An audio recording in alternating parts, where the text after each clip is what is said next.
Bapak Ibu terkasih, selamat malam Prof. Sures. Semoga kita semua dalam keadaan sehat. Ya, terima kasih atas rahmat Bhagawan. Kembali kita berjumpa pada malam hari ini dalam sesi Sairama yang ke-69. 69, 6 dan 9, dibalik lagi. Ya. Nah, pada kesempatan ini juga kebetulan kita merayakan Hari Raya Pagar Besi. Saya ucapkan selamat Pagar Besi untuk semua teman-teman yang merayakan. Semoga hikmah Pagar Besi yaitu perayaan kepada guru benar-benar kita bisa maknai dengan baik. Semoga saat guru menerangi kita, bertahta di hati kita, menerangi segenap pikiran, perkataan dan perbuatan kita, dan kita semakin cerah ke depannya, dan kita lengkapi dengan Sairama malam ini. Jadi tanpa menunda waktu, mari kita bersama seperti biasa sambut Profesor Sures Going. Jai Sairam, Prof. Sairam. Dengan limpah kurnia Bhagawan Baba, kita sekali lagi jumpa di Sairama minggu ini. Kita sangat-sangat harap bahawa semua selamat dan semua sehat, semua gembira dan sebagainya. Jadi seperti biasa, adakah siapa-siapa ingin ada soalan ke, ada pengalaman ke dan sebagainya? Boleh kita. Nah, seperti biasa Bapak Ibu, ditanya ada soalan kah? Jika tidak ada pertanyaan berarti semuanya tenang, damai, dan siap menghadapi pandemi ini dengan semangat ya. Saat ini kita ketahui bersama banyak saudara-saudara kita, bahkan yang hadir di tengah kita, ada beryoga dan beberapa teman yang lain sedang isolasi. Semoga segera pulih. Nah, tadi Prof. Sures seperti biasa meminta kepada Bapak Ibu semuanya untuk berbagi bila ada hal-hal ataupun pertanyaan-pertanyaan yang ingin disampaikan. Saya awali dulu ya. Ya. Prof. Sures, secara teori mungkin kita sudah tahu ya apa hal-hal baik yang mesti kita lakukan untuk meningkatkan spiritual kita. Tetapi kita sering berhadapan dengan periode gelap yang begitu menghambat. Jadi tiba-tiba aja bad mood kayak gitu, tanpa kita ketahui apa sebabnya. Jadi kayak nggak bersemangat dalam menjalankan latihan spiritual seperti itu. Kira-kira apa sebabnya hal seperti itu ya, Prof?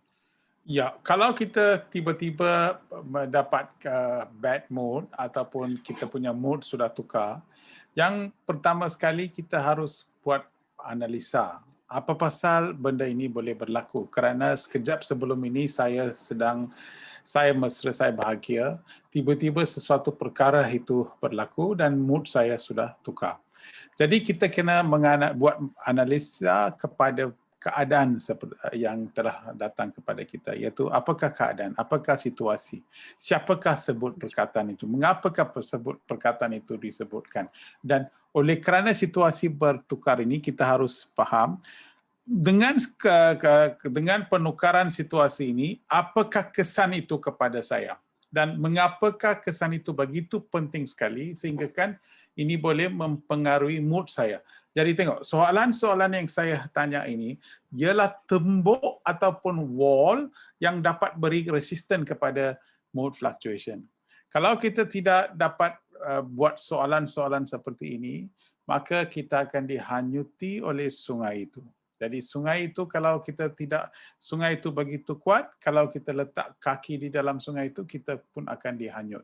Tetapi apabila kita berada di atas tebing sungai itu, maka di kawasan yang kuat, kita tidak boleh dihanyuti. So kawasan yang kuat adalah analisa. Kita harus berfikir kerana ini bukan keadaan kita, ini bukan semestinya kita, mengapakah kita diberi banyak peluang kepada orang lain mempengaruhi kita. Jadi dengan ini berartinya bahawa kita di dalam kawalan kita.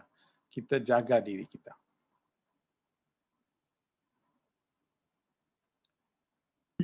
Maaf Mas Sigit. Ya, terima kasih Prof. Sures. Tapi kadang-kadang kita tidak bisa, we don't know how to identify why we are in bad mood kayak gitu. Jadi tiba-tiba aja gitu. Sebenarnya itu senang sahaja kerana bad mood itu bila berlaku, kita harus mengatakan 5 soalan, iaitu apakah situasi di sini? So kita fikir dulu. siapakah yang sebutkan perkara itu? Dan bila dia sebut itu, apakah menjadikan saya menjadi marah? So, mengapakah kita jadi marah? Sebab itu bukan expectation saya. Ini bukan ekspektasi saya. Jadi saya sanggupkah ataupun haruskah saya ada ekspektasi pada saat ini? Kedua pula, adakah orang yang memberitahu perkara ini faham ekspektasi saya? So, banyak soalan di situ. So, haruslah kita faham bahawa dengan soalan-soalan sahajalah kita boleh dapat menyelesaikan masalah. Bila kita buat soalan, kita soalkan ke situasi itu, kita boleh menarik diri daripada sungai dan datang kepada tebing sungai. So, dengan soalan saja. Mengapa ini berlaku? Apa pasal itu berlaku? Mengapakah? So, selalu fikiran kita harus pergi ke keadaan seperti ini supaya kita boleh dapat faham dan tahu. Satu kali susah, dua kali susah, tiga kali. Tetapi lama-kelamaan ini akan menjadi satu habit. So, selalu kita boleh dapat mengawal mood kita. Itu saja. Jadi kalau kita tidak ambil perhatian ataupun tidak ambil effort apa orang panggil? Effort? Usaha, ya. Apabila kita tidak ambil apa-apa usaha untuk menenangi keadaan itu, maka ini akan menjadi satu tabiat. Tetapi kalau kita ambil usaha, maka ini ada reprogramming. Pikiran kita sudah reprogram, maka tiap-tiap kali sesuatu berlaku, kita ada sesuatu pemikiran yang boleh bawa kita keluar daripada mood. Ya. Oke, Prof. Suresh. Jadi memang kita harus berusaha dan juga menjadi saksi dari itu ya, tidak hanyut dalam pemikiran yang membuat kita bad mood gitu ya, Prof. Ya. Anjing tak boleh buat. Kalau kita pijak ekor anjing itu mesti gigit kita.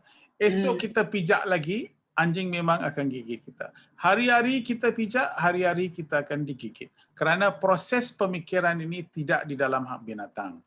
Manusia sahaja yang mempunyai proses pemikiran, itu sebab manusia diibaratkan sebagai on top of it, crown of evolution. Oke. Ya. Oke, terima kasih Prof. Suresh. Bapak Ibu, kita sudah mulai tadi dengan satu pertanyaan, silakan. Bila ada yang bertanya atau sharing, ya, mungkin yang sedang isolasi, badannya diisolasi, tapi pemikirannya bebas berkarya. Oke, ada Dode Yoga, sharing, bro. Nah, Sairam,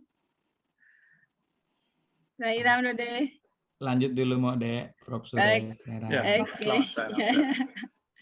Ya, kita semangati yang lagi positif COVID, Prof. Ya. Nah, malam ini mestinya Bro Nyoman ikut bersama saya, tapi karena ada tugas, dia akan terlambat untuk bergabung. Nah, Bapak Ibu, ya, ayo bila ada boleh nanti tulis di chat box bila ada soalan, pertanyaan yang ingin disampaikan atau ingin berbagi juga boleh. Nah, bila belum saat ini kita tunggu nanti sambil sesi berjalan. Mungkin kita akan bisa langsung bacakan surat Bagawan yang ke-9, Prof. Suresh? Ya, boleh. Ya. Nah, kalau demikian, Beli Sadi, boleh kita baca surat yang ke-9. Ini adalah surat ke-9 Bagawan dalam rangkaian yang perayaan Guru Purnima dengan tema besar 9 Gemnya, 9 permata. Kita sudah sampai di permata yang 9. Kita akan siap berhias dengan 9 permata. Oke. Nah, permata yang ke-9 adalah berlindunglah dalam naungan Sai. Kepada Sri Satya Sai Hostel Brindavan, guru-guru dan anak-anakku yang terkasih, terimalah kasih dan berkat-Ku. Dalam dunia yang berubah ini, kita bertemu dengan berbagai perubahan hidup, baik yang menyenangkan maupun yang tidak menyenangkan. Kita menderita penyakit, baik mental maupun fisik. Tubuh terserang penyakit dan pikiran dipenuhi kekhawatiran.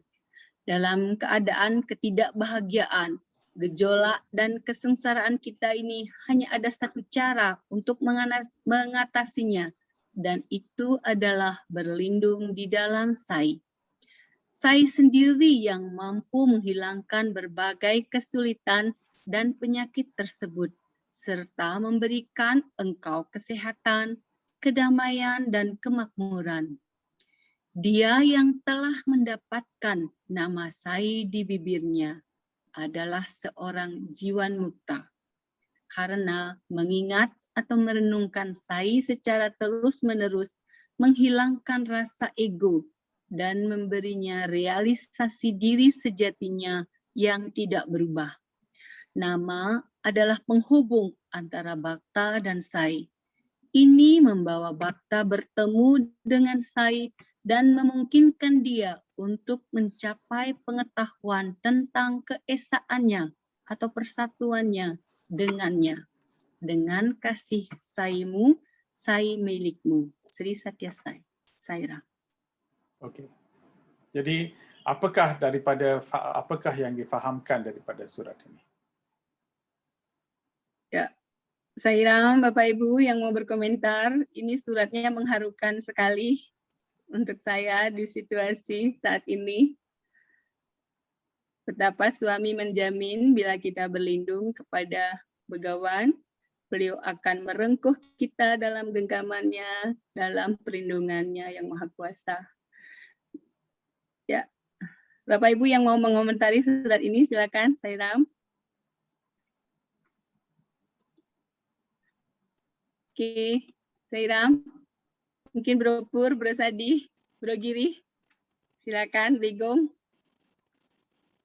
Ada Bro Usli juga. Ini suratnya indah sekali. Ya. Sairam. Sairam Bro. Prof. Ya, Prof.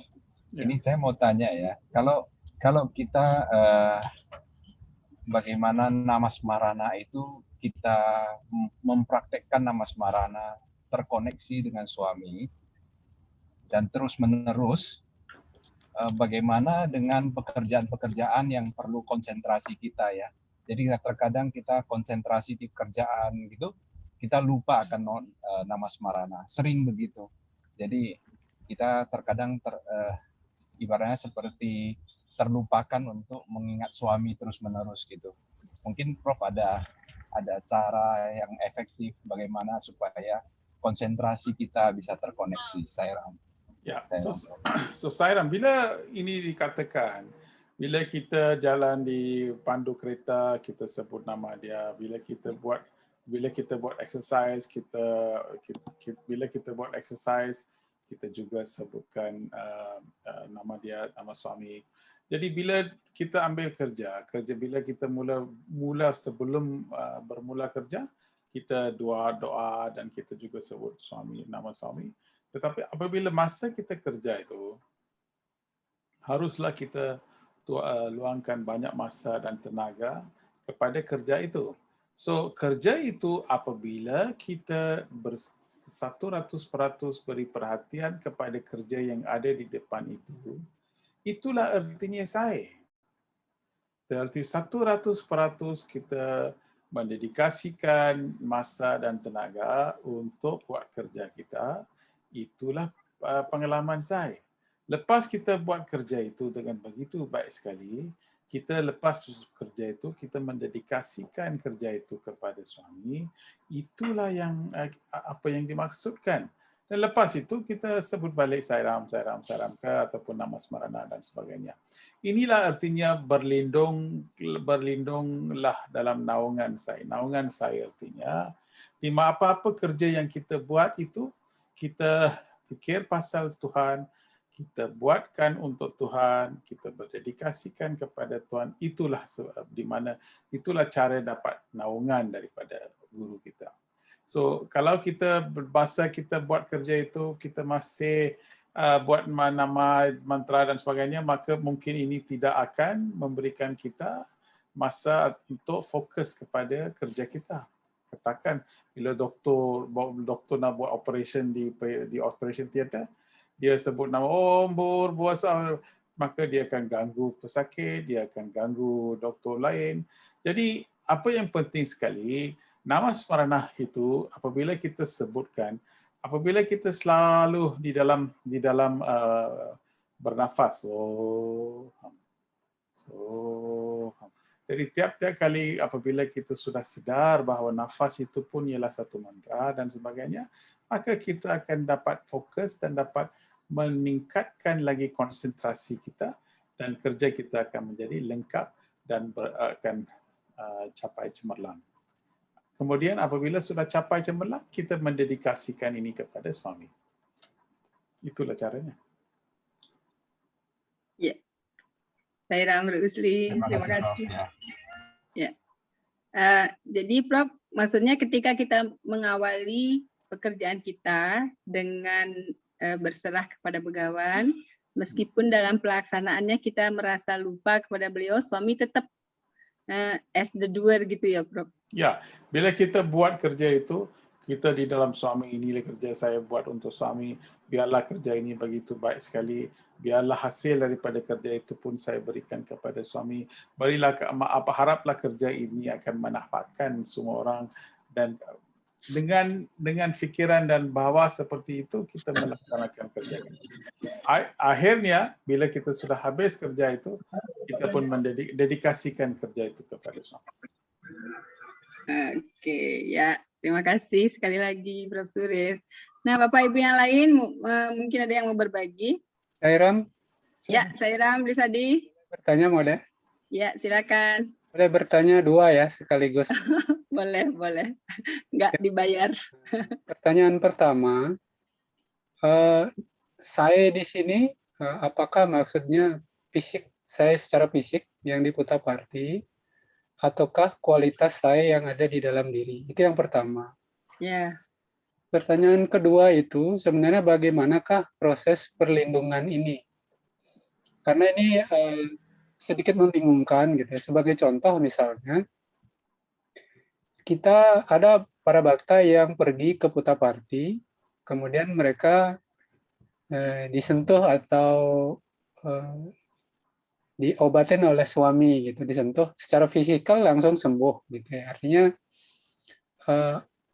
sehingga kita berbondong-bondong ke Puttaparthi, itu di satu sisi ya. Itu yang pertama yang membingungkan. Terus yang kedua itu apakah dengan menjalankan ajaran suami sehingga pikiran kita menjadi tenang. Artinya dengan pikiran tenang inilah maka penyakit itu akan hilang. Sebenarnya agak membingungkan gitu. Yang manakah yang lebih benar sebenarnya gitu? Yang apakah yang kita ke Puttaparthi-nya atau kita mengembangkan kualitas ajaran suami? Jadi ada dua pertanyaan, Mode. Ya. Oke, terima kasih banyak. Bisa silakan, Prof. Suris. Ya, so jawapannya ialah kalau kita pergi lawat suami, kita pergi Puttaparthi dan sebagainya, itu satu cara. Tetapi yang penting sekali, kualitaslah yang diberi kepentingan. Kerana bila kita jumpa guru kita, bila kita jumpa Prashanti Nilayam dan sebagainya, ini adalah tempat-tempat yang di mana kita dapat inspirasi. Tapi apa yang sebetulnya yang penting ialah bila kita sudah balik kepada dunia ini, yang dunia kehidupan kita ini, apakah ajaran-ajaran Sati Sai Baba yang kita ikut? Apakah ajaran Sati Sai Baba yang kita melaksanakan? Dan daripada pelaksanaan itu, kita mestilah dapatkan rezeki dia sebagai lebih, kita meningkatkan lebih keamanan, kedamaian, kemesraan, kebahagiaan. Ini artinya bahawa kita sudah dapat mempraktikkan ajaran Sati Sai di dalam kehidupan kita masing-masing. Inilah yang penting sekali.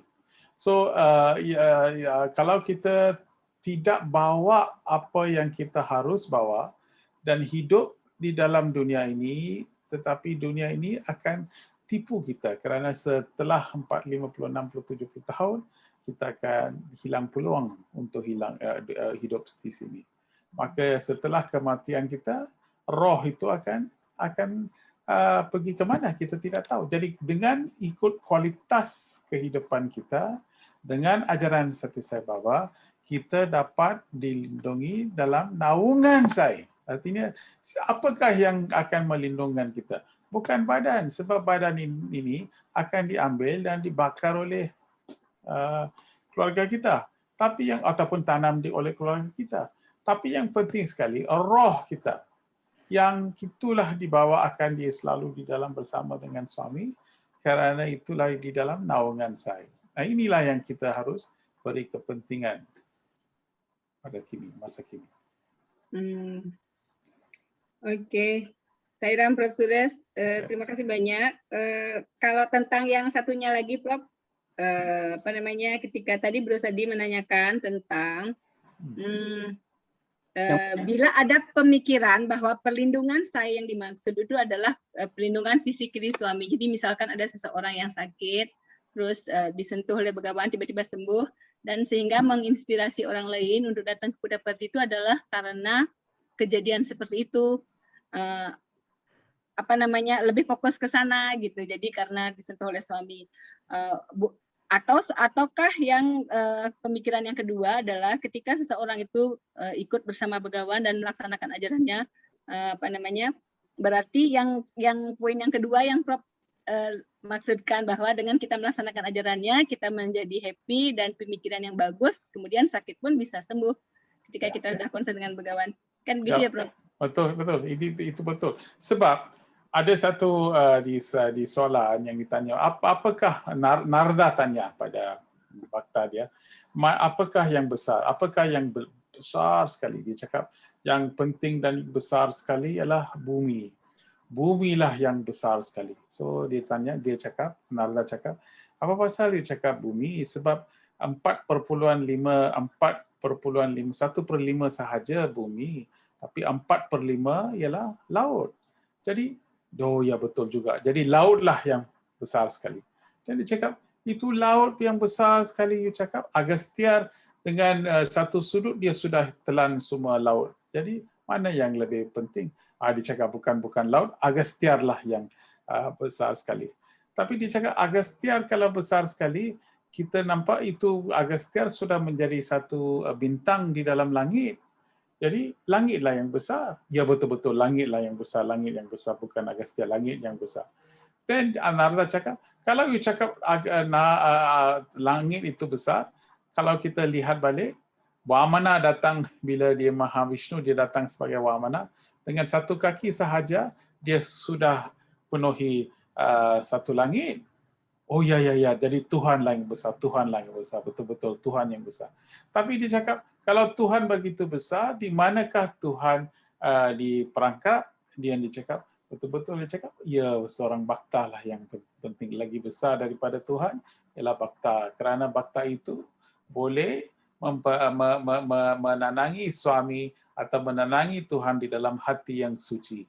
Jadi artinya, kalau seseorang bakta yang betul-betul rasa sayang kepada guru dia dan dapat melaksanakan segala tugas, buat segala ajaran dengan begitu baik, maka dengan itu dia akan dapat simpan bhagawan dan Prasanthi Nilayam di dalam hati dia. Inilah yang penting sekali. Inilah ajaran yang mulia sekali, yang besar sekali.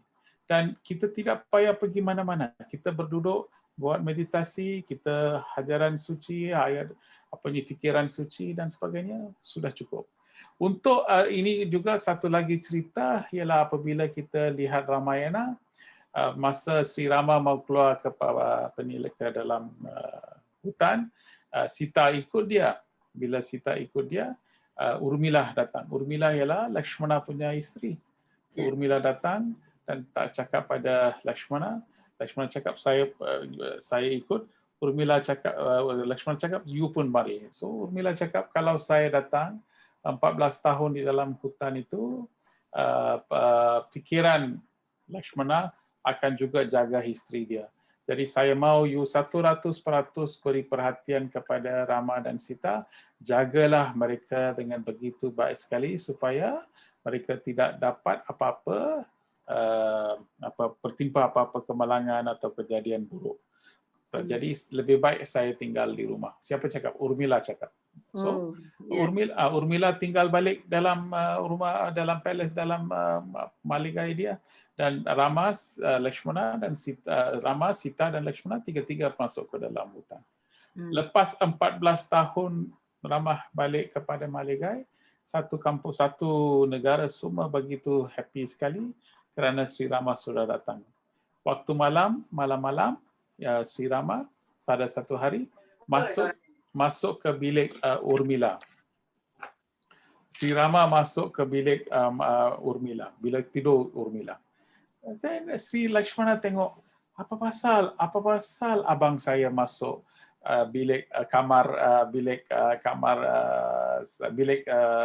bilik isteri saya. Tapi Lakshmana pun tidak mau, segan mau tanya itu.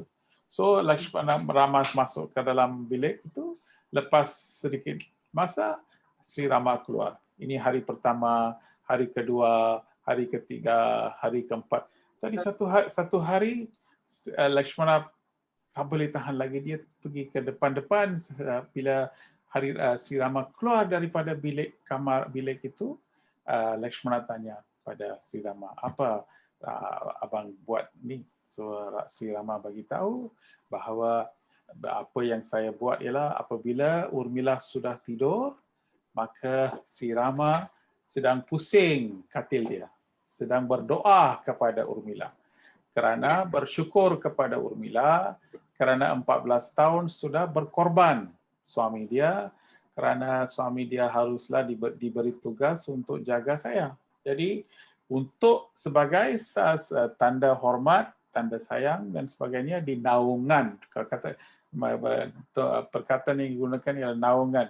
Oleh kerana itu, sayalah yang pergi round the bed, mengelilingi katil itu 3-4 kali dan berdoa dan bersyukur. Tuhan mengelilingi Bhakta, bukan Bhakta mengelilingi Tuhan. Tuhan yang mengelilingi Bhakta. Artinya ini sudah satu cerita yang begitu baik sekali. Kalau hati kita suci, betul-betul berdedikasikan segala kerja kepada suami, dan hidup semata-mata untuk memenuhi hasrat Bhagawan. Segala perbuatan kita buat hanya untuk Bhagawan. Maka kita tidak payah cari sini, cari sana. Tuhanlah yang cari kita, bukan kita cari Tuhan. Tuhanlah yang cari kita. Jadi inilah artinya naungan. Naungan artinya di dalam segala keperluan Bhagawan ada bersama kita. Di dalam segala kesusahan, kita faham bahawa Bhagawan ada bersama dengan kita. Inilah cara bagaimana kita harus sebagai bhakta hidup di dalam dunia ini, kerana dengan nama Satisai kita dapat lebih keyakinan. Ya. Wah, ini mantap sekali, Prof. Suresh, sangat menyentuh ya. Apa namanya? Terima kasih, Prof. Terima kasih Brisadi membuat kita mendengar kembali indahnya Ramakata Rasawahini dari Prof. Suresh. Ya, biasanya kita tidak mendengar episode ini di Ramayana yang umum ya. Ini cerita hanya di dalam Ramakata Rasawahini saja. Ya. Jadi demikian halnya dengan Bharata ya, Prof. Suresh, yang wajahnya hampir sama jadinya dengan Rama. Karena selalu merenungkan. Cerita-cerita Ramayana dan Mahabharata semua banyak simbol dia. Simbol dia begitu kuat. Bila kita dengar, kita baca, kita sudah mengayati, begitu banyak sekali kita boleh belajar untuk dapatkan naungan. Yang penting sekali di dalam kehidupan, apa yang kita mahu ialah naungan. Kerana bila kita sudah ada naungan, artinya insurans sudah ada. Insurans artinya apa-apa kita mahu, kita mesti boleh dapat. Itu artinya kita tidak ada risau. Memang boleh. Satu hari memang ini akan berlaku. Ya. Oke. Prof. Suresh, saya jadi ingin iseng nanya, apa namanya, kalau orang-orang suci, orang besar itu apa lebih banyak memang dilahirkan atau terbentuk oleh keadaan di dunia ini? Kan kalau jadi dia sudah terlahir seperti kayak Urmila itu kan begitu suci. Ya. Tapi dia sudah terlahir seperti itu. Bukan lahir. Sebab itu bukan Urmila bila sudah ini artinya bahawa di dalam kehidupan yang lepas dan hidupan yang lepas dia sudah dapat proses dia. Jadi bila sudah lahir sebagai Urmila, kerana untuk lahir sebagai Urmila dan menjadi isteri kepada Lakshmana sudah begitu bertuah. Artinya macam mana dia boleh jadi sudah begitu dekat dengan Sri Rama, artinya sudah begitu tua. Macam kita sudah tahu, tetapi mungkin banyak jasa kita buat sehingga kan kita telah bersama dengan Bhagawan, kita dipilih dengan Bhagawan. So jadi artinya banyak baik, pahala yang baik kita buat, jadi kita dapat. Jadi Urmila oleh kerana dia sudah dapat proses-prosesnya, dia sanggup berkorban. Untuk berkorban, bukan itu sebab dalam bahasa Inggeris kita Baba cakap self-realization, self-sacrifice is the first step to self-realization. Kalau kita boleh bahagi apa yang kita ada itu, dengan senang kita boleh dapat merelasikan Tuhan, ketuhanan kita, keinsanian kita.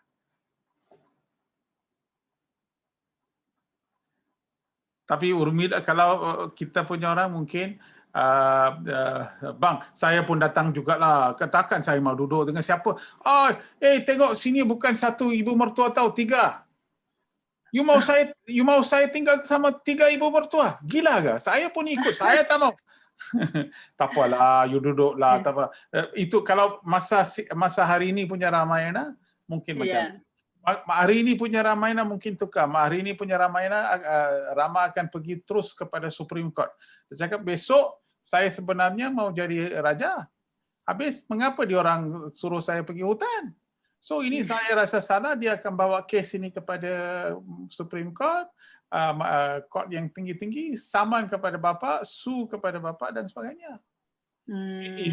Isteri pun, you mau saya ikut hutan. You tahu saya siapa? Anak raja tahu.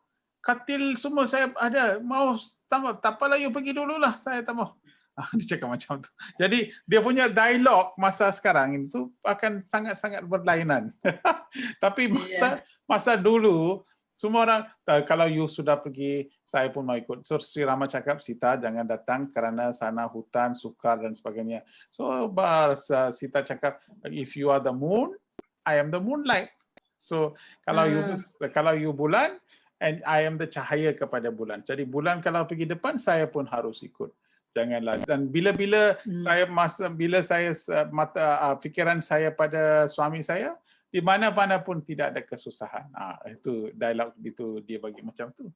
So macam itu dia ikut ke suami dia, dan adik pula akan berikut. Tak apalah saya datang, biarlah saya bersama dengan Sri Rama. So jadi dia ikut. Jadi semua dalam epic, dalam conversation, dalam percakapan itu begitu baik sekali, sehingga kan kita boleh nampak bahawa segala apa yang dibuat hanya demi untuk kepentingan. Dan bila Bharata datang, Bharata cakap, apa pasal mana Sri Rama? Sri Rama sudah pergi. Ini sebab apa? Sebab ibumu. Apa pasal? Sebab ibu you fikir bahawa you tidak ada peluang untuk jadi raja.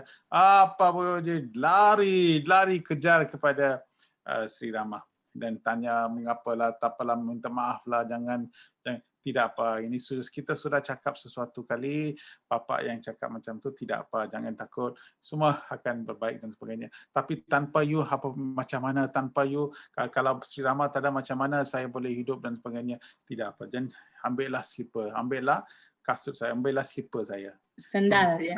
Sandal, ambil sandal. So sandal itu diletak atas kepala, Bharata datang balik. Sandal itu diletak atas apa? Letak atas kerusi. Hingga sana. Ya. Atas kerusi. Dan ada kerusi yang kecil untuk Bharata. Dan segala perlaksanaan yang dibuat, dia nampak itu sandal. Macam mana Sri Rama buat, macam mana Sri Rama memerintah, macam mana Sri Rama akan melaksanakan. Jadi segala fikiran 14 tahun, segala fikiran, ini dia artinya nama Smarana. Bharata, segala pelaksanaan, segala arahan dia buat seperti mana kalau Sri Rama ada, macam mana dia akan buat, Bharata buat macam itu. So dengan itu, maka lepas 14 tahun, bila Sri Rama balik, Barada begitu gembira sekali. Dia lompat daripada kerusi dia, lari kepada pintu gerbang dan dia peluk Sri Rama. Bila dia peluk Sri Rama, bila dua-dua masuk ke dalam maligai, orang ramai tidak boleh kenal siapa Sri Rama, siapa Barada. Kerana muka Barada macam muka Sri Rama. Sama muka. Rupanya sudah jadi sama. Apa pasal? Dust as you think of, dust you become. God as you think of, God you become. Artinya 14 tahun dia fikir pasal Sri Rama, Sri Rama, Sri Rama. 14 tahun dia buat segala perlaksanaan. 14 tahun nama Smarana Rama Rama Rama. Takkan tadi soalan ditanya macam mana kita boleh bila kita buat jalan kerja kita, adakah ini akan ganggu kita? Maka adakah ini akan ganggu kita? Maka segala pelaksanaan yang dibuat, segala kerja dibuat secara bagaimana Sri Rama akan buat. Jadi bila kita hidup di dalam dunia ini, bila kita kerja, macam mana Baba akan kerja di dalam pejabat kita? Macam mana Baba akan cakap kepada semua orang? Jadi selalu kita fikir macam itu dan hidup macam itu, maka kita pun boleh jadi Baba. Inilah artinya bahawa manusia boleh jadi Tuhan. Jadi itu surat ini memberikan gambaran itu, ajaran dalam surat ini ialah macam cerita di Sri Ramayana. Ya, oke. Larut kita dengerin Ramayana jadinya, Profesor. Kita mesti ada sesi khusus nih Ramayana.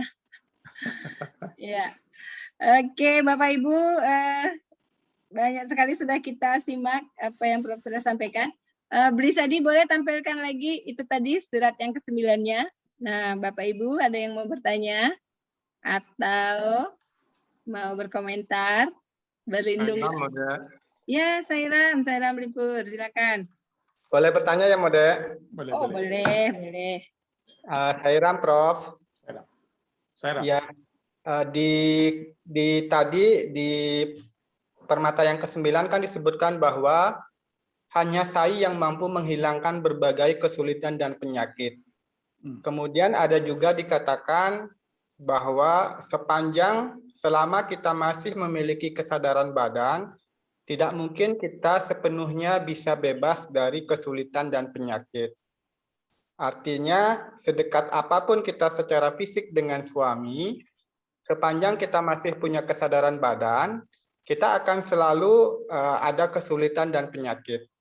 Nah, apakah permata ini bisa dikatakan semacam jaminan atau karunia dari suami bahwa suatu saat nanti kita pasti akan sampai kepada kesadaran diri yang sejati?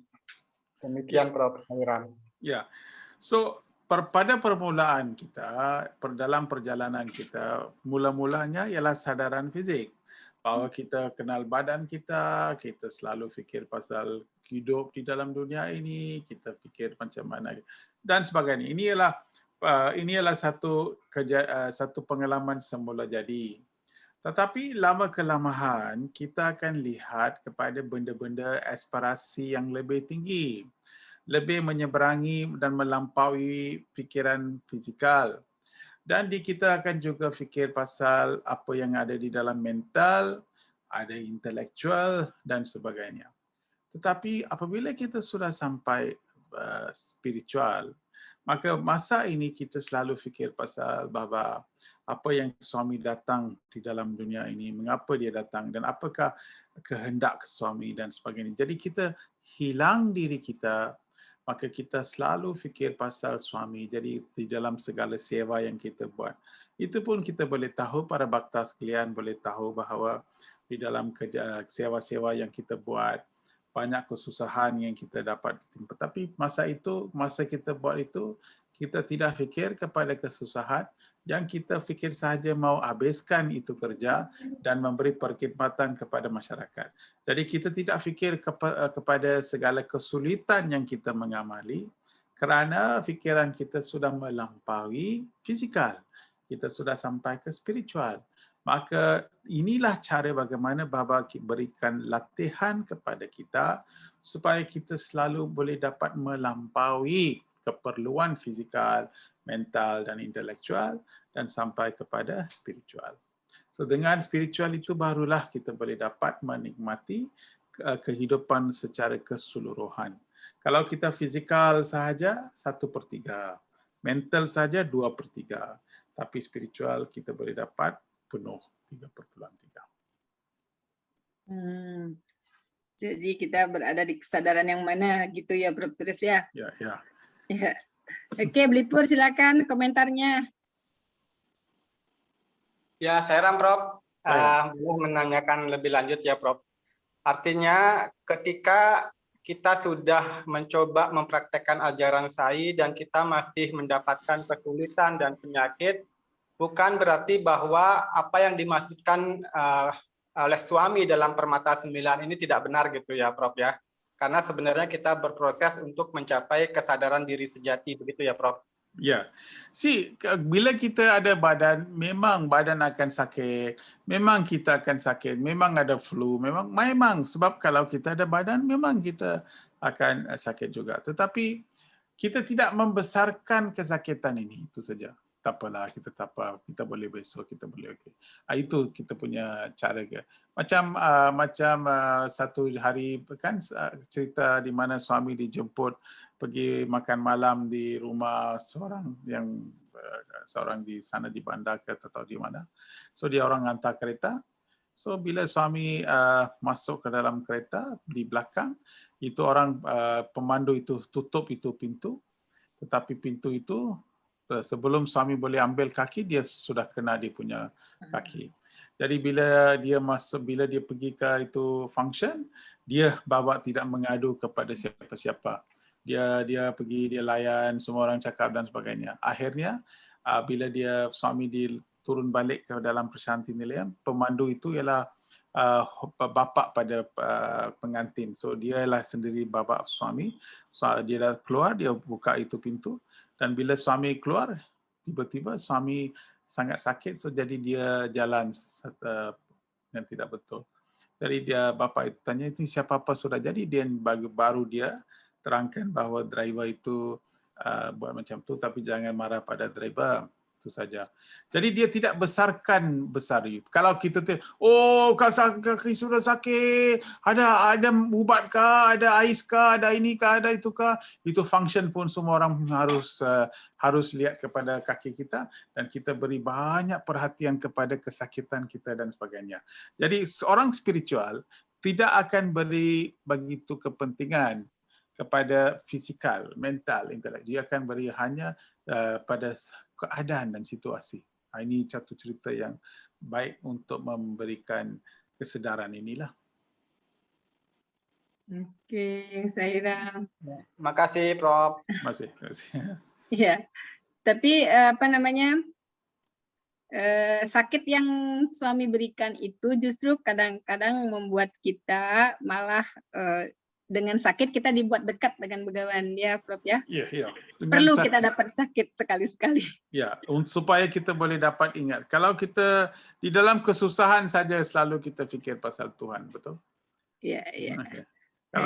Kalau semua happy, selalu happy, Tuhan sama kadang-kadang tidak diingatkan. Tapi kalau kita kadang-kadang, Tuhan, mengapakah saya di dalam keadaan seperti. Jadi macam itulah kita selalu manusia. Iya. Dan kita kemudian menghargai satu hembusan nafas yang kita punya. Kita celebrate our breath. Yes. Lebih banyak bersyukur jadinya. Yeah. Nah, Prof. Suresh ini ada di chat box, Brother Gung Kesaba bertanya. Ya. Kembali ke tentang cerita Ramayana tadi yang begitu indah, Prof. Suresh sampaikan. Ya. Cerita yang begitu indah tadi, siapakah menurut Prof. Suresh the best devotee seperti Bharata, Laksamana, atau Hanuman, atau Urmila? Ini daripada, kalau kita lihat macam itu, kita tidak boleh cakap kerana tiap-tiap orang, tiap-tiap bhakta itu is best. Ya, kita tidak dapat bandingkan siapa yang best. Kerana kalau kita lihat situasi yang diberikan ialah macam katakan di dalam Indonesia bhakta mana yang best, boleh kita katakan. Mungkin dalam sewa ada bhakta yang begitu baik, tapi dalam bhajan ada begitu baik. Dalam meditasi ada orang yang baik. Palu ada orang yang buat banyak kerja. Jadi kita tidak boleh bandingkan apakah kerja yang mereka buat dan bagaimanakah best. Tetapi cara kita dapat lihat ialah Ramayana memberikan kita banyak dimensi pasal sumbangan bakta itu kepada Tuhan. Ataupun dapat kita lihat ketuanan mereka masing-masing. Jadi ini merupakan dalam tiap orang itu kita harus belajar daripada semua. Itu saja. Yeah. So artinya di dalam Ramayana pun ada, what do you say bahasa Indonesia, squirrel? What do you say squirrel? Tupai. Tupai itu dia bila dia itu Hanuman dan semua monyet sama binatang-binatang besar, mereka baling batu daripada sini ke Lanka supaya Rama boleh jalan atasnya untuk menyelamatkan Sita. Tapi tupai itu cakap apa saya boleh buat. Tapi tupai itu katakan dia pergi dalam laut, dia membuat badan dia menjadi penuh pasir. Penuh, dan kemudian dia balik, dia pusing balik dalam pasir. So badan dia semua pasir. Bergelinding. Menggelindingkan badan dia. Dia menggelindingkan badan dia supaya pasir itu dapat sumbang. Jadi sumbangan dia kecil. Tapi kita mesti lihat bahawa ini berlaku masa Sri Rama. Tapi bila suami datang sekarang, suami cakap pasal tupai itu. Suami ingat pada tupai. Jadi artinya, jadi artinya kita tidak patut fikir bahawa kita orang kecil, kita tidak ada apa-apa. Apa yang kita boleh, kita sumbang. Apa yang kita mampu, kita sumbang. Tapi apa yang kita mampu, yang kita sumbang, itulah yang akan diingatkan ataupun diingati oleh suami. Jadi bakta, sumbangan bakta kepada itu kita tidak boleh menafikan.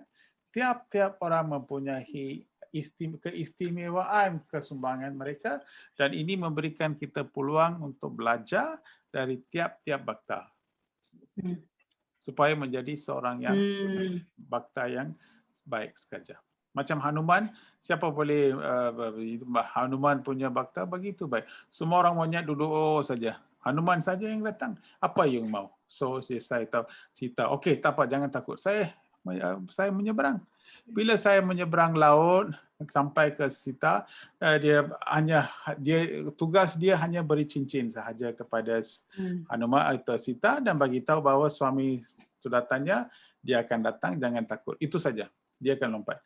Tapi tengok bakta dia macam mana. Dia tidak buat macam tu. Dia tengok di sini, dia tengok sana berapa orang jaga, berapa pintu ada. Kerana dia tahu bila kita laporkan semua berita ini kepada Sri Rama mesti dapat serang. Tapi bila nak serang, pintu gerbang dan sebagainya, dia tidak tahu. Jadi Hanuman, itulah artinya bakta. Bakta artinya, what is the next step? Bukan ikut arahan saja, tapi kita mesti tahu, bila saya beri arahan ini, guru itu akan, Tuhan akan berikan satu arahan lagi, saya mesti bersedia untuk arahan itu. Inilah artinya bakta, artinya apa yang suami mau. Jadi saya buat macam ini, saya jadi bawa sama macam ini. Bila saya selalu lompat-lompat dan buat apa yang harus dibuat, apa yang Bapa fikir, itulah artinya berbakti. Itulah artinya devotion. Jadi nggak bisa dibanding-bandingkan ya, Prof ya? Ya, tidak patut. Ya. Yang penting dengan hati yang murni, itu saja. Sesuai kemampuan kita. Ya. Oke. Ini Mode, boleh nanya lagi, Mode? Boleh, banyak-banyak boleh. Airan, Prof, bicara tentang bakta-bakta agung, jadi teringat dengan Arjuna. Sepertinya Prof juga pernah cerita. Arjuna salah satu bakta yang pernah mendapatkan darsan wujud Maha Agung dari Sri Krishna dan juga mendengarkan langsung Bhagavad Gita dari perwujudan Tuhan sendiri. Nah, kita tahu di salah satu perang itu Arjuna sempat diliputi oleh ego, tidak mau turun lebih dulu dari keretanya.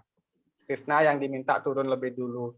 Nah, kalau bakta agung seperti itu yang pernah mendapatkan darsan perwujudan universal dari Sri Krishna, pernah mendengarkan langsung Bhagavad Gita, diliputi oleh ego seperti itu, Bagaimana nasib kita yang bakta-bakta biasa seperti ini ya, Prof?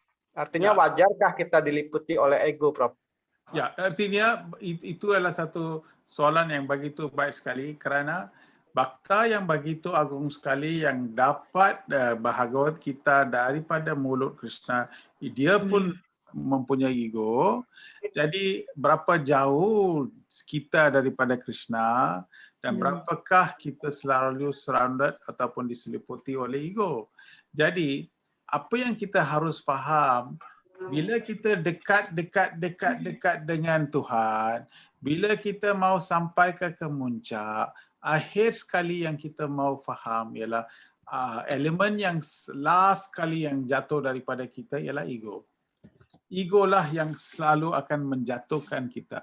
Walaupun kita begitu dekat dengan Tuhan, begitu kita buat banyak sewa dan sebagainya, mungkin akhirnya itu ego lah yang akan menjatuhkan kita.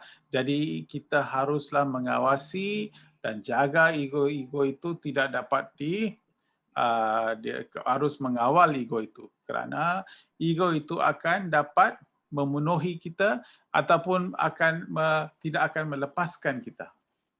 So kita harus vigilant. Itu sebab Shivaratri kita sudah cakap macam itu bahawa Shiva pun ada ular di kepala dia, di leher dia. So ini menunjukkan bahawa ular itu ialah simbol ego, bahawa akhirnya sekali jangan lupa bahawa ego ini akan selalu ikut. Kita hanya dapat kuasa untuk mengawal dia. Mungkin tiba-tiba itu ular akan keluar daripada sistem kita dan itu kita haruslah awal. Jadi spiritual ialah untuk mengawasi ego kita. Ya. Sairam, Blipur. Boleh nanya lagi? Ya, boleh. Oh, Oke, Blisadi, sebentar. Blipur masih ada mau komen lagi? Nanti setelah Blipur tadi aja, Moda.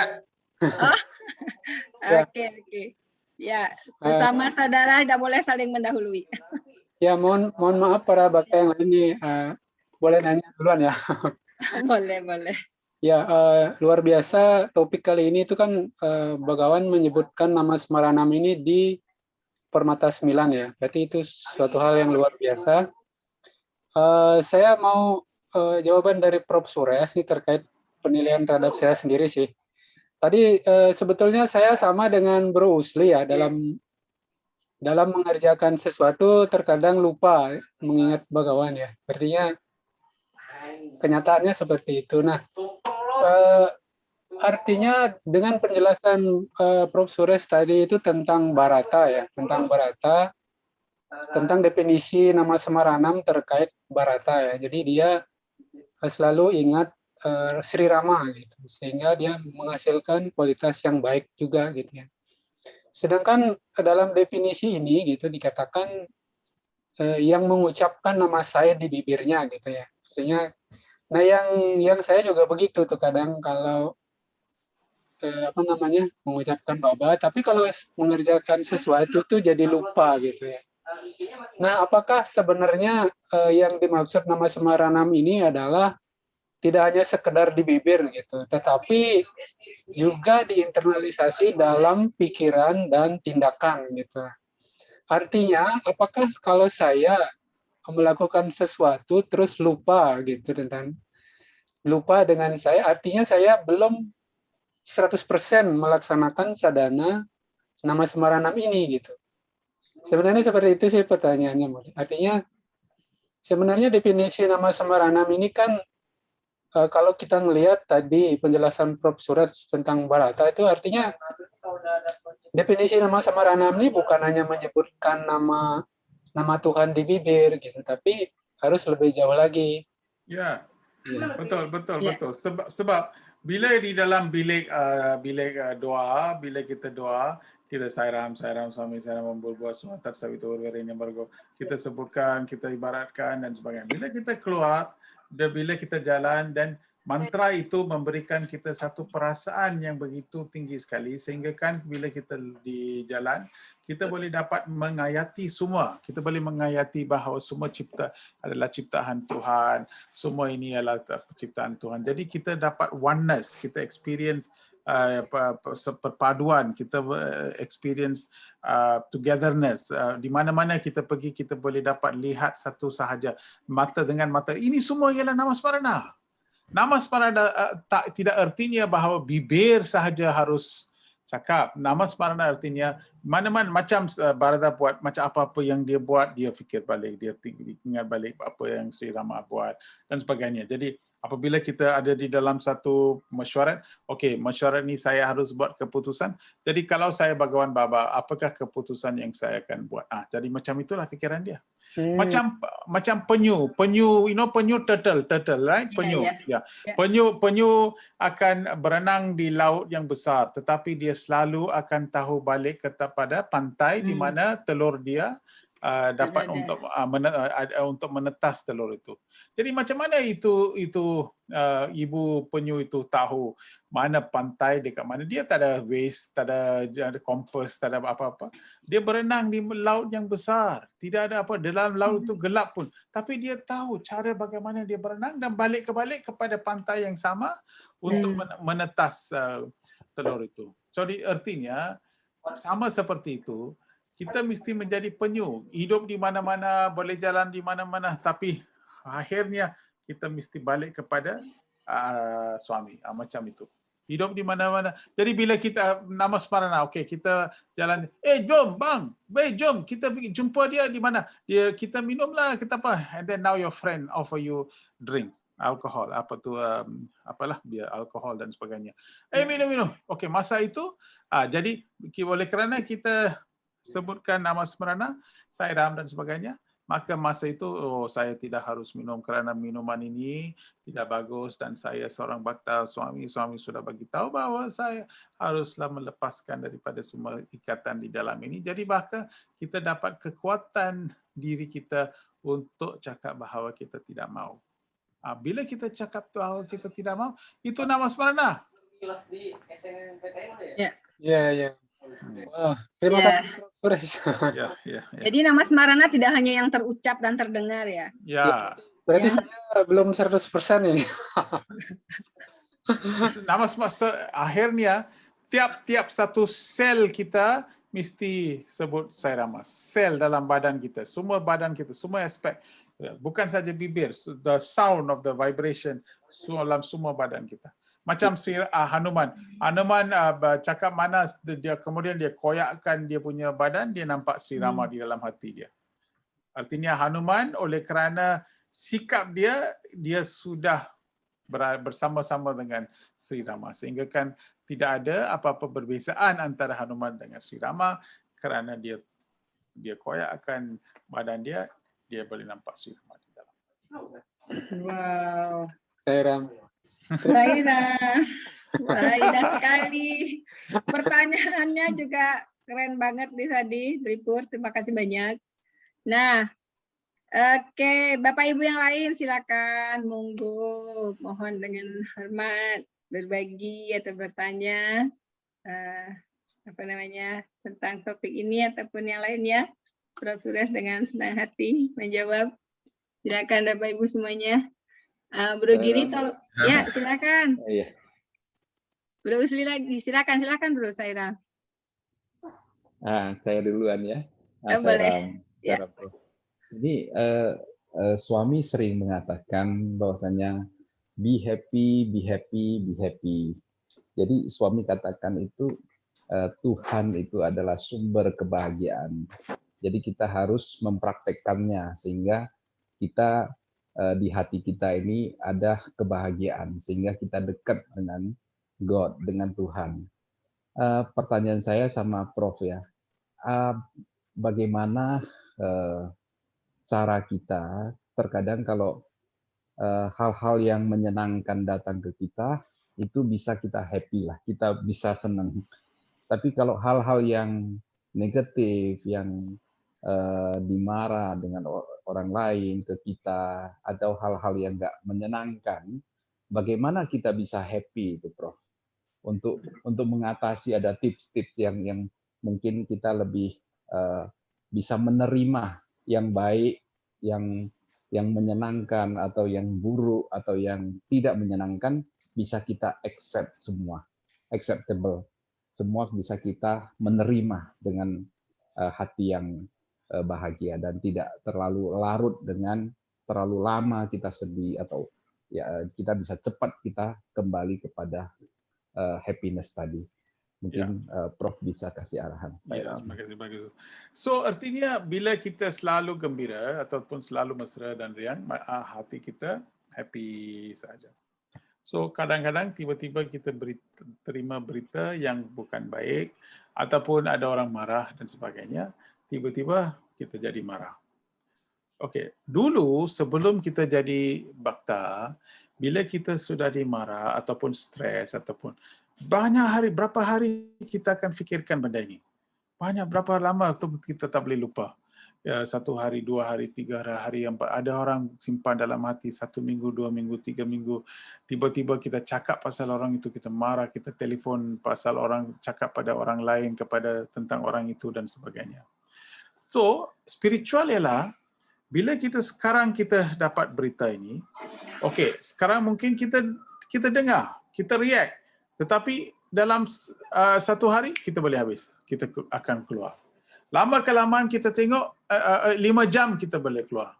Lama kita tengok 3 jam kita keluar. Tiba-tiba 2 jam. Jadi artinya kita akan jadi marah ataupun akan jadi ada reaction, tapi masa yang untuk balik kepada tempat tu menjadi kecil. Lama kelamaan kita langsung tidak ada apa-apa, tak apalah. Ya ke macam tu kok, tak apa. So artinya kita dapatkan satu, apa orang cakap, stita prajnana, iaitu bab 2 dalam Bhagavad Gita, inilah dipanggil. Dan inilah apa yang Baba cakap dalam surat yang dia tulis kepada abang dia sudah tulis bahawa saya ada definisi sebagai seorang untuk devotee. Definisi saya ialah bahawa seorang bhakta haruslah equal minded. Artinya apa-apa di dalam apa-apa keadaan dia mesti equal minded. So this is tidak prajnana. Tidak prajnana. Artinya di dalam apa-apa keadaan kita harus bersabar. Seimbang ya.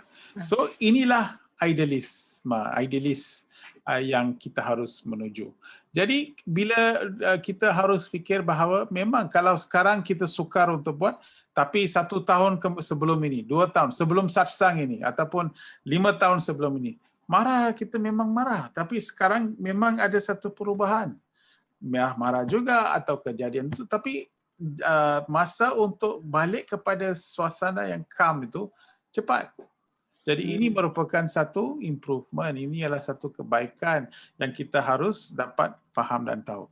So satu ialah semua apa yang akan berlaku akan pas.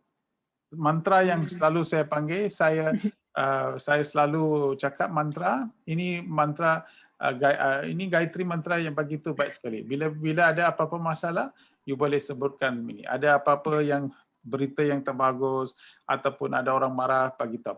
Even this will pass, namaha. Even this will pass, namaha. Artinya ini perkara ini akan lalu, tidak ada masalah. Perkara ini semua akan berlalu. Ini semua akan berlalu. So even this will pass, namaha. Even this will pass, namaha. Saya ada nama, saya panggil ini Gayatri Suresh Gayatri. Prof. Suresh bercandanya. Ya, ini Gayatri ada banyak power. Apa-apa masalah, just sebutkan ini perkara. Ini saya ada satu speech saya buat dan saya just jenaka lah, saya just lawak. Saya tidak tahu, tapi ada lepas 12-15 tahun itu perempuan telefon saya. Dia sudah jadi doktor dan dia cakap pada saya dengar ucapan hari itu 5-10 tahun sebelum itu saya dengar sebagai seorang belia. Kemudian saya masuk jadi doktor, saya masuk universiti.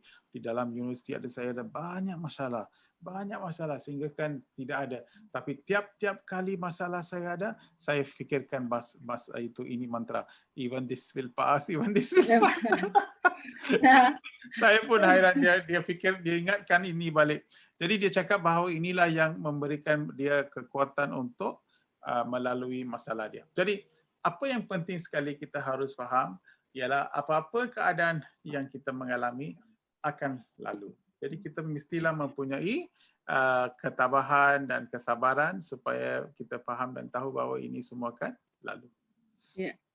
Tidak hanya dalam situasi susah, dalam situasi senang juga kita ucapkan Bismillah ya Namaha ya. Ini semua akan berlalu. Kita pun akan berlalu, hanya sesaat saja ya. Itu yang kesedaran itulah yang penting sekali bahawa kita hanya berada di dalam dunia ini singkat saja. Singkat saja. Berapa lama? Sekejap aja kita akan pergi. Jadi kita mesti ada fahaman macam ini. Fahaman inilah yang sebenarnya spiritual, fahaman spiritual.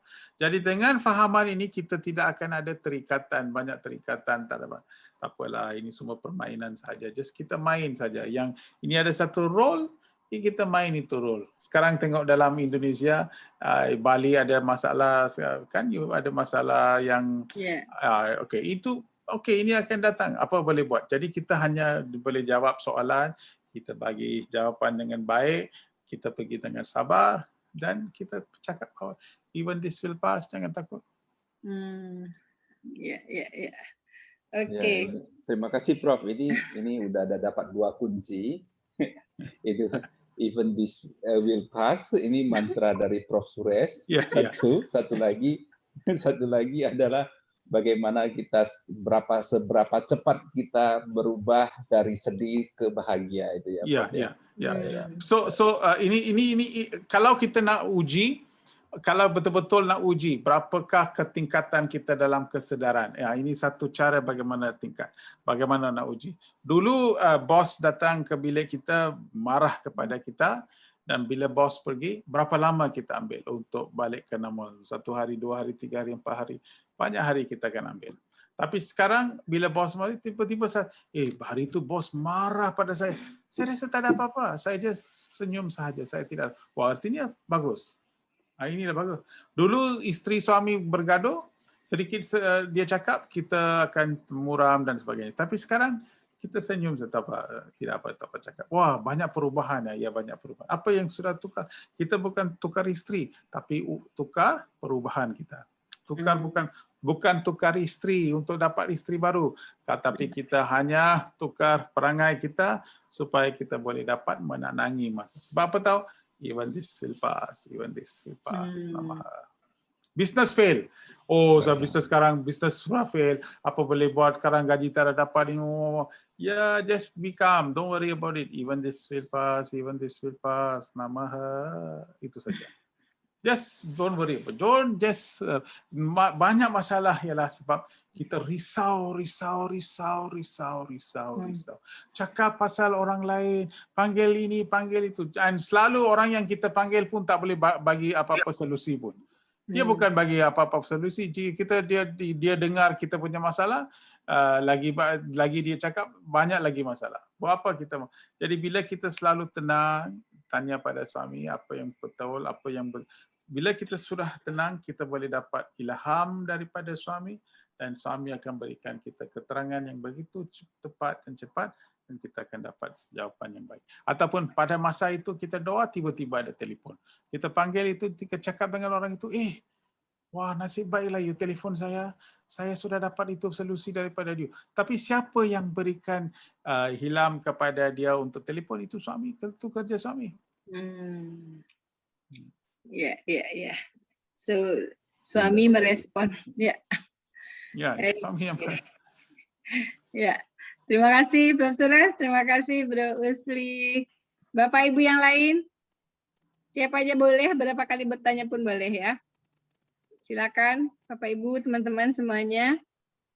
Ini kita senang sekali ya sudah berada di Permata ke-9 dan mantap sekali apa yang Prof. Suresh sampaikan. Nah, kalau ada yang bertanya lagi atau mau berbagi, boleh. Siapa kira-kira? Siaran, Mbak. Ya, silakan. Berdiri. Siaran, Prof. Mau bertanya tentang ini, tentang kenapa posisi yang ke-9 ini yang benar-benar sangat memberi jaminan lah, insurance lah bagi kita semua. Dari 9 kita hampir 2 bulan lebih ya kita berjalan apa namanya menemukan indahnya permata ini gitu loh. Kira-kira kenapa insuran atau perlindungan dalam naungan saya ini berada di nomor 9? Apakah memang gini ya, apa kita endingnya harus berlindung dalam naungan saya apa seperti itu, atau mungkin ada penjelasan lain dari 1 sampai 9 ini yang kita bahas barusan ini, Prof? Sebenarnya surat ini apabila mereka mengaturkan surat ini, saya rasa ini pun tidak dia mengaturkan itu saja, bukan dia fikir bahawa 9 macam itu. Tetapi sekarang kita lihat itu pun cantik juga, sebab inilah surat yang sebenarnya harus menjadi 9. Tetapi insurans juga diberi dalam Bhagavad Gita, di mana suami cakap, Krishna cakap, sesiapa yang buat kerja saya dengan begitu baik sekali, Yoga Shemah dia saya akan jaga untuk kehidupan ini dan kemudian kehidupan yang akan datang. Artinya segala kerja yang kita buat, bila kita tahu mendedikasikan kerja ini kepada Tuhan, Krishna cakap bahawa saya akan jaga Yoga Shemah dia. Yoga Shemah artinya apa-apa yang kita perlu, yoga. Shema ialah apabila sudah perlu untuk jaga benda itu pun saya akan jaga untuk you. So you nak kereta, itu kereta saya akan dapatkan untuk you. Tapi untuk jaga itu kereta pun saya akan berikan duit dan sebagainya untuk jaga. Ini ialah yoga Shema. So apabila seorang bhakta mendedikasikan masa dan tenaga untuk melanjutkan misi Satisai akan jaga yoga Shema. Inilah artinya naungan. So, kita tidak payah fikir ataupun tidak payah risau, sesuatu yang baik akan selalu datang kepada kita. Tetapi kita harus sabar, itu saja. Banyak orang tidak tahu sabar. Banyak orang juga bila saya kan 40 tahun sudah dalam Satisai, bila saya masuk dalam Satisai organisasi, masa bila belia, ada juga banyak belia yang lain juga yang ada. Itu semua bekerja, tapi saya nampak bahawa belia itu dapat pangkat, dapat kerja yang baik. So dia tidak ada masa untuk meluangkan masa lagi untuk buat ini. Jadi dia pergi. Jadi artinya bila kita selalu di dalam organisasi buat kerja, kita akan dapat banyak restu. Tapi untuk restu, kalau ingin dapat restu itu pun kita kena jaga dan kita kena faham bahawa restu itu pun diberikan, tetapi kita juga harus continue mengagihkan masa untuk perkhidmatan dan sebagainya supaya terus dapat naungan. Naungan ini bukan dapat 2 tahun, 3 tahun sehingga kita meninggal, dan juga kalaulah kita balik ke dunia ini, kelahiran yang akan datang, masa itu pun kita perlukan naungan juga. Jadi untuk selama lingkaran kehidupan kita ya, Prof. Betul, selama lingkaran hidup. So di dalam kehidupan kita memerlukan pelajaran, kita memerlukan perkahwinan yang baik, anak yang baik, sekolah yang baik, kerja yang baik, duit yang baik. Jadi semua di dalam segala aspek pun naungan diperlukan. Jadi yang penting sekali saya rasa lebih baik daripada fikir satu sahaja kita dapat. Oh suami, saya mendedikasikan kehidupan saya untuk you dan saya mau buat kerja untuk you sahaja. Itu saja. Kalau kita sudah dapat hafal ini, itu pun sudah cukup. Inilah maha mantra. I am for you. I am for you. I am for you. I am you. Ya. I am you. Oke, terima kasih banyak Prof. Suresh, luar biasa ini. Bapak Ibu jangan sia-siakan kesempatan untuk bertanya dan berbagi. Jadi sudah banyak dari tim Sairama belakang layar yang tampil bertanya karena memang penting sekali, perlu sekali dan dalam sekali apa yang Prof. sudah sampaikan. Silakan Bapak Ibu yang lain bertanya. Masih ada waktu beberapa saat lagi bersama kita. Bila ada. Atau dari chat box. Oke, silakan Bapak Ibu bila ada. Nah, minggu depan Ibu, minggu depan kita buat apa yang purity ya, dokumen? Prof. Suresh, boleh nggak kita sekarang yang request topik apa? Yang kita belum habiskan yang dulu kan, yang Ya, purity. baru sampai bab 5. Bab 5. Jadi kita kena habiskan tuh. Ya, tapi kalau boleh satu kali satu sesi entah kapan, kita nanti dari tim Sairama menyodorkan topik untuk Prof. Suresh. Topik apa? Kita masih pikirkan dulu sesuatu yang kita anggap apa ya, sesuatu misalkan nanti ini maunya itu nanti kita sampaikan. Jadi Prof. Suresh menyampaikan materi sesuai yang sesekali seperti itu. Okay. Kita yang meminta. Nah, tapi nggak tahu kapannya Prof. Suresh, tapi kalau memang minggu depan kembali ke purity, boleh. Ya boleh kayak gitu. Ataupun mungkin minggu depan kita buat, saya ada banyak orang tanya pasal Gayatri Mantra, bukan? Nah, ya. Mungkin kita buat sedikit Gayatri Mantra lah. Ya, itu penting. Itu juga tentang Manasa Bajari banyak. Hari Bajana Bina. Ya, oh iya, sorry, Hari Bajana Bina. Hari Bajana Bina maksud saya tadi. Ya. Nah, ini tadi Bro Giri mengingatkan jika minggu depan Ganesha Ruti, gimana tentang Ganesha? Ya, kita boleh buat Ganesha juga. Ya. Ya, sesuai dengan itu. Ganesha ada banyak setiap satu simbol begitu dalam sekali. Nah, itu. Jadi perlu sekali kita pahami, Prof. Oke, Bapak Ibu semuanya, adakah yang mau berkomentar lagi? Ya. Sairam. Ya, ini karena nggak ada yang nanya, saya kepingin waktu ini jangan sayang ini karena Prof. Iya, sayang ini berharga sekali waktunya Prof. Kasih ya pencerahan bagi kita semua. Saya kira Prof tadi Prof ada sebut tadi equal. Bagaimana kita sering kita kan sesuatu yang membuat kita sedih, sangat sedih itu kita recover dengan equal, jangan terlalu sedih kan. Apakah ini berlaku juga ke happy? Kadang-kadang hal-hal yang baik itu kita senang sekali, kita sangat senang, nggak boleh juga ya Prof ya, betul. supaya equal. Ya, equal. Jadi terlalu happy pun tidak baik, terlalu sedih pun tidak baik. Jadi kita just enjoy lah. Macam tengok gambar. Kalau kita lihat wayang gambar, kita tahu bahawa itu wayang gambar. Jadi kita cerita itu memang cerita sahaja. Jadi kita lihat, kita tahu, kita senyum, kita gelak, dan kita keluar. Kerana itu cerita akan habis. Takkan kita pergi wayang gambar, kita tengok 1 hari, 2, 3, 4 hari, 1 minggu, sampai tak mau keluar. Isteri tanya, mari kita balik. Tak mau, saya tak mau balik. Shahrukan sudah meninggal, saya mau duduk sini saja. Macam itu ke? Tak ada. Itu cerita saja. Ya. So macam itu, segala kejadian yang berlaku bersama di depan kita ialah satu cerita. So cerita itu kita mesti dapat faham dengan begitu baik sekali supaya kita tidak terlalu terharu dengan dia sehingga kan kita boleh dihanyuti oleh sungai kita. So emosi ialah sungai yang akan bawa kita, jadi kita haruslah kuat supaya kita bersemangat dan faham bahawa kita semua dilihat dengan mata yang detached.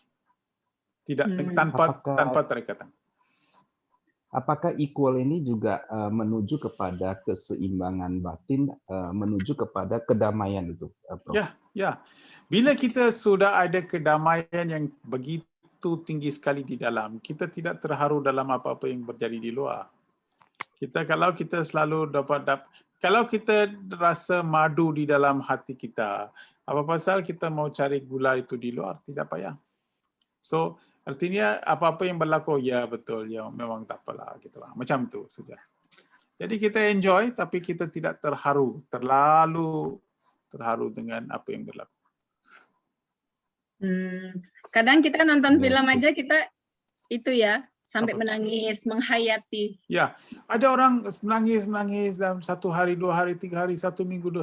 Ada banyak orang depression, meninggal, ingat. Oh, ini akan membawa banyak kesakitan yang tidak terhingga bila kita terlalu sedih. badan itu kita banyak streskan badan kita. Jadi apa yang perlu ialah ya 1-2 hari kita fikirkan benda ini, habis kita mesti balik dan kita mesti jalan balik. Sebab inilah cara bagaimana untuk hidup. Kalau tidak, kita akan sangkut di dalam dan kadang-kadang orang itu mungkin tak boleh keluar. Jadi itulah tugas satsang, tugas orang lain. Itu masalah kita harus luangkan tenaga dan masa untuk bantu orang itu keluar daripada keadaan itu. Itu sewa yang besar tahu, itu sewa yang begitu besar sekali. Iya, iya. Ya, Sairam, semoga kita terlibat dalam sewa yang besar itu. Ya. Okay. Bro Musli, terima kasih banyak. Ini luar biasa. Okay. Ya. Nah, Sairam, Bapak Ibu semuanya, kita akhirnya berada di penghujung acara. Bro Giri, boleh share lagi tadi ke 9 permata yang kita punya. Nah, Bapak Ibu yang terkasih, malam ini kita akhirnya sampai pada akhir dari pembahasan 9 permata yang merupakan tema besar perayaan Guru Purnima 2021. Jadi kita sudah bahas dengan sangat mendalam dalam berapa sesi ya, permatanya 9, tapi kita bahas 15 kali kalau nggak salah ya selama 2 bulan. Yaitu poin-poinnya di dalam dirimu lah ada kebahagiaan sejati. Kemudian yang kedua, lapar kerinduan spiritual. Hanya kebenaran yang merupakan teman sejati. Manusia adalah perwujudan Tuhan. Hidup tanpa kebaikan bukanlah kehidupan nyata. Nyatakan dengan tegas ketuhananmu. Seluruh alam semesta hanyalah mimpi belaka. Tuhan selalu bersamamu. Berlindunglah dalam naungan Sai. Terima kasih Begawan, terima kasih Prof. Suresh sudah membagikan 9 permata ini untuk kita. Semoga ini benar-benar menjadi kita internalize ya, kita semua internalize. Saya betul-betul merasa bersyukur sekali. Semoga permata ini benar-benar menghiasi kita, menjadikan kita semua permata. Dan tema besar dari perayaan Guru Purnima di Indonesia adalah menjadi permata Sai. Semoga kita semua betul-betul menjadi permata harapan Begawan ya. Saya ucapkan selamat kepada Bapak Ibu semuanya yang telah bersama-sama membahas 9 permata ini dan selamat menjadi permata Sai. Baiklah Bapak Ibu semuanya, kita akhiri sesi kita untuk malam ini. Saya ramai ke-69 seperti biasa kita tutup dengan mengucapkan syukur kepada Begawan dan panjatkan doa dengan semesta lokasi kinobawantu.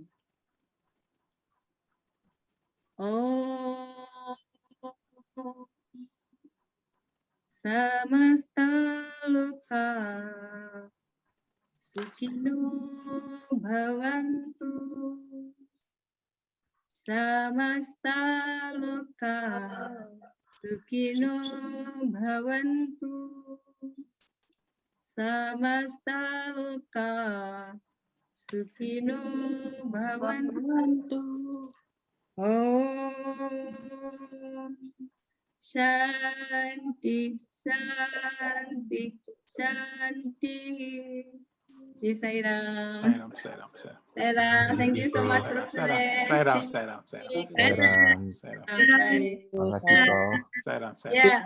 Ya, Sairam. Bapak Ibu seperti biasa.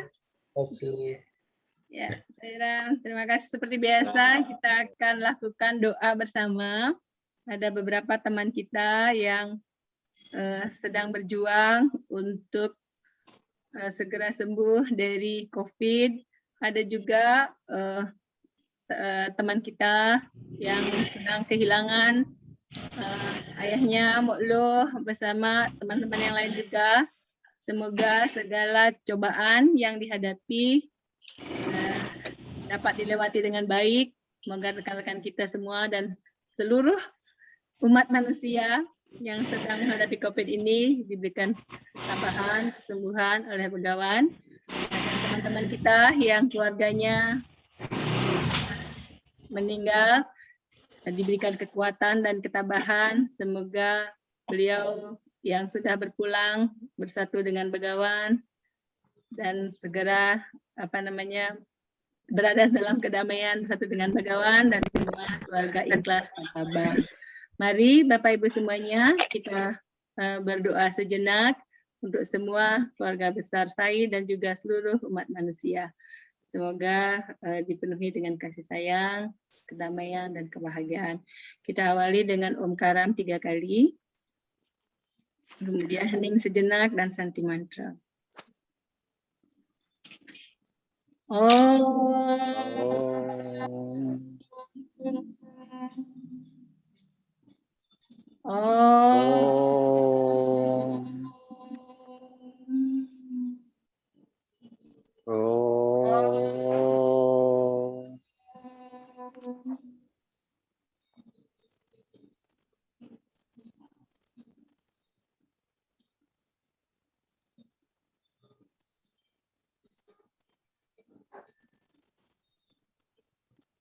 Shanti, Shanti, Shanti, Shanti,